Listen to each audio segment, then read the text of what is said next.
نبی کے طریقے نبی کے اتباع پر آؤ گے تو ہدایت پر آؤ گے، وہ صاف بات ہے۔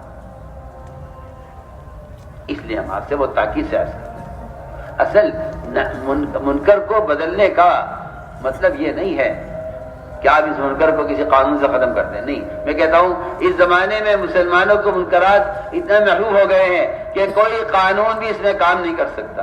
آپ قانون بنائیے قانون، دیکھیے مسلمان فرائض کے خلاف کیسے احتجاج کرے گا۔ لائیے آپ قانون، پردے کا قانون لائیے، آپ دیکھ لیجیے، آپ کو معلوم ہے جس فریضے کی مسلمان میں رغبت نہیں ہے قانون اس فریضے کو قائم نہیں کر سکتا۔ کیوں؟ اس لیے کہ ڈنڈے کا اسلام وہ کوئی مزیداری اس اسلام میں نہیں ہے۔ اسلام تو رغبت کا دین ہے۔ جس طرح آدمی کو کھانے کی رغبت ہونی چاہیے بھوک میں، اس طرح اسلام کے احکام، اس کے فرائض کی رغبت ہونی چاہیے۔ یہ نہیں کہ آپ کو قانون لاگو کر کے کہیں گے اسلام قائم ہو گیا، نہیں ہوتا۔ اسلام کا قائم ہونا قرارداد منظور ہونے سے نہیں ہوتا، اسلام کا قائم ہونا تو ایک مسلمان کی فرائض کی رغبت سے اسلام قائم ہوتا ہے کہ جی میں اسلام چاہتا ہوں۔ آپ دیکھیے، آپ کو مدینہ منورہ کا جو پورا اسلام اور پورا معاشرہ ہے وہ کسی سختی یا کسی ڈنڈے یا کسی تلوار کے زور پر نہیں ہے۔ آپ دیکھیے وہاں کیونکہ تربیت کے ماحول میں لوگ رہتے تھے، شراب کی حرمت کا حکم نازل ہوا، صحابہ نے اعلان کے ساتھ شراب چھوڑی ہے، کوئی وعید، کوئی ڈانٹ ڈپٹ کو نہیں کی گئی۔ اور نماز کا ایسا ماحول تھا کہ یہ تو ہوا ہے کہ غیر مسلم نماز پہلے پڑھی، اسلام آباد میں قبول کیا، یہ تو ہوا ہے، لیکن یہ کہیں ثابت نہیں ہے کہ مسلمان نماز چھوڑ دے، یہ کہیں ثابت نہیں ہے۔ واسم بن اسقا نے نماز پہلے پڑھی ہے سب کے ساتھ، بعد میں آپ کا دین قبول کیا ہے، پہلے نماز پڑھی آپ روایت۔ تو ہم جو عرض کرنا چاہتے ہیں وہ میں یہ بات پر یعنی مجھے الجھن ہے اس بات پر کہ لوگوں کو منکر سے بچانے کے لیے جو طریقے اختیار کر لیے ہیں وہ طریقے منکر سے بچانے کے نہیں ہیں۔ الزام لگاؤ، اعلان کرو، بدنام کرو، نہیں، یہ کوئی طریقہ نہیں ہے۔ یہ کہیں کہ منکر کا کسی مسلمان کے دل سے کسی منکر کا جذبہ ختم کرنے کے واسطے مسجد کا ماحول ہے۔ آپ پڑھیے روایت، ایک صاحب آئے آپ کی خدمت میں، آ کر عرض کیا کہ مجھے زنا کی اجازت دے دیجیے، بتائیے اللہ کے نبی سے کہہ رہے ہیں آ کر کہ میں زنا کرنا چاہتا ہوں۔ جو آدمی باہر مسجد کے باہر سے زنا کرنے کا تقاضا لے کر آ رہا ہے، آپ صلی اللہ علیہ وسلم مسجد میں اس کو سمجھا رہے، اور وہ کہتا ہے کہ آپ نے مجھے ایسا سمجھایا کہ میرے دل میں زنا کی نفرت پیدا ہو گئی، آپ لاکھ پمفلیٹ چھاپ دیے، تقسیم کرا دیجیے کہ زنا کرنا حرام ہے، زنا ختم نہیں ہوگا۔ آپ شراب کی حرمت کا اعلان کر دیجئے ممبر سے، لوگ شراب نہیں چھوڑیں گے۔ آپ سود کی حرمت کا اعلان کر دیجئے، کتابیں چھاپیے، پمفلیٹ تقسیم کرائیے، لوگ سود نہیں چھوڑیں گے، ان کے منہ پہ لگ چکا ہے، ان کے بڑے بڑے کاروبار اس سود پر قائم ہیں، وہ کیسے چھوڑ دیں گے؟ منکر سے روکنا مت کرو، یہ کوئی منکر سے روکنا نہیں ہے۔ منکر سے روکنے کا مطلب یہ ہے کہ اس منکر کرنے والے کے دل میں اس منکر کی نفرت پیدا ہو، اور اس کے لیے سب سے بنیادی جگہ، بنیادی سبب وہ مسجد کا ماحول ہے۔ ہم یہ عرض کرنا چاہتے ہیں، اس لیے اطمینان اور سجدے کا لمبا ہونا، یہ دونوں چیزیں اس بات کی علامت، یہ بات بتلاتی ہیں کہ ایسا اس شخص کے ساتھ ہی ہو سکتا ہے جس کی روح قبض کر لی گئی۔ عائشہ کو یقین ہو گیا تھا کہ آپ کی روح قبض ہو گئی۔ آپ اس سے اندازہ کر لیجئے کہ سجدہ کیسا ہوگا جس میں دیکھنے والا ان کا کوئی روح ہلتا ہوا نہیں دیکھ رہا ہے۔ اس کا مطلب یہ کہ یہ آدمی وفات پا گیا ہے۔ تو مجھے عرض کرنا تھا کہ خیر کے مواقع بہت ملے اس امت کو، مگر امت نے ان خیر کے مواقع کو دو وجہ سے ضائع کیا ہے، ایک تو فضائل کا علم نہیں، دوسرے مسائل کا علم نہیں۔ جنہیں مسائل کا علم نہیں ہوگا ان کے نزدیک بدعتیں سنتیں بن جائیں گی اور اسراف سخاوت بن جائے گا اور خیر کے مواقع کو ضائع کر دیں گے.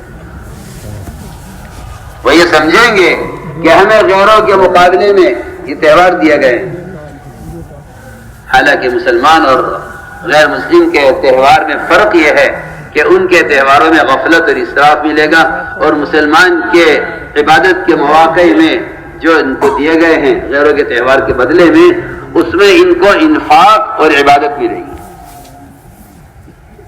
انفاق اور کچھ راتیں عبادت کی ہیں، کچھ دن انفاق کے ہیں، مال خرچ کرنے کے ہیں. لیکن ہم نے ان مواقع کو جو ضائع کیا ہے اس کی بنیادی وجہ یہ ہے کہ نہ فضائل کا علم ہے نہ مسائل کا علم. اس لیے اس امت کو یہ ایسی راہ دی گئی ہے. اللہ اکبر. کہ عام اعلان ہے مغفرت کا، لیکن انابت شرط ہے. اللہ یجتبی الیہ من یشاء ویہدی الیہ من ینیب، کہ اللہ کی طرف سے ہدایت اور اللہ کی طرف سے انتخاب جو کسی بندے کا ہوتا ہے کسی خیر کے لیے، وہ اس کے اپنے اندر کی طلب پر ہوتا ہے کہ طلب کتنی ہے.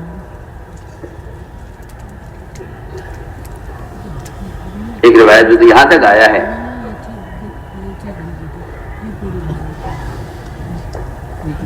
کہ اہل تورات کو تورات دی گئی، انہوں نے اس کو فجر سے لے کر ظہر تک پڑھا، اس پر عمل کیا، یہاں تک کہ وہ تھک گئے، عاجز آ گئے.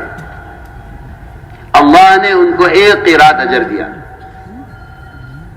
پھر اہل انجیل سے کہا کہ انجیل پڑھو، اس پر عمل کرو.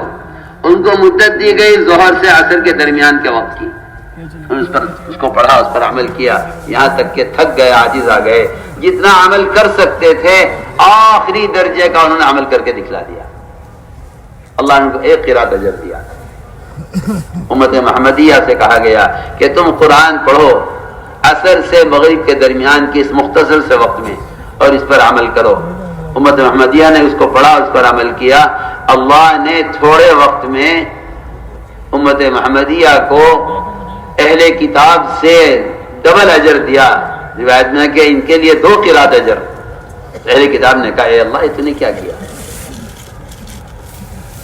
ہم نے فجر سے ظہر تک پڑھا، ہم نے ظہر سے عصر تک پڑھا، ہمیں 1 قرات، اور ان کو تھوڑا سا وقت ملا عصر مغرب کے درمیان کا، ان کو 2 قرات.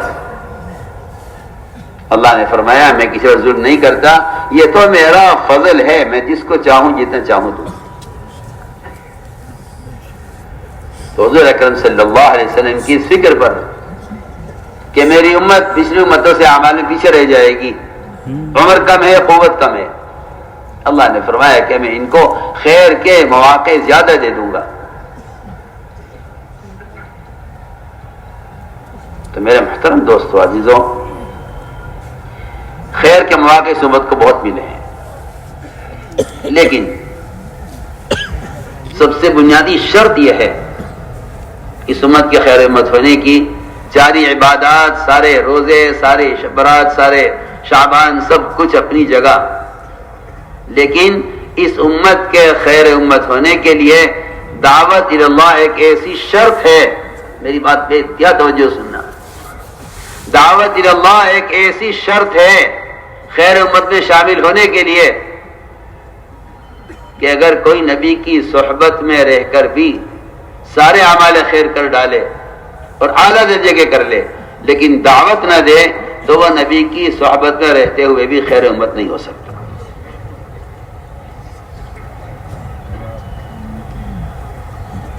آپ سوچئے میں کیا کہہ رہا ہوں. اس امت کے خیر امت ہونے کے لیے دعوت ایسی شرط ہے کہ آج 1500 سال کے بعد مسلمان یہ کہتا ہے کہ میں دعوت دیے بغیر بھی نیک اعمال کر کے خیر امت میں شامل ہو جاؤں گا. اور عمر رضی اللہ تعالی عنہ جن کے بارے میں فرمایا میرے بعد اگر نبی ہو سکتے تھے عمر نبی ہو سکتے تھے، اور یہ کیا فرما رہے ہیں حضرت عمر رضی اللہ تعالی عنہ کہ اگر ہم نبی کی صحبت میں رہ کر سارے اعمال خیر کرتے لیکن دعوت نہ دیتے تو ہم خیر امت نہیں ہو سکتے تھے. تو آج 15 سال کے بعد کوئی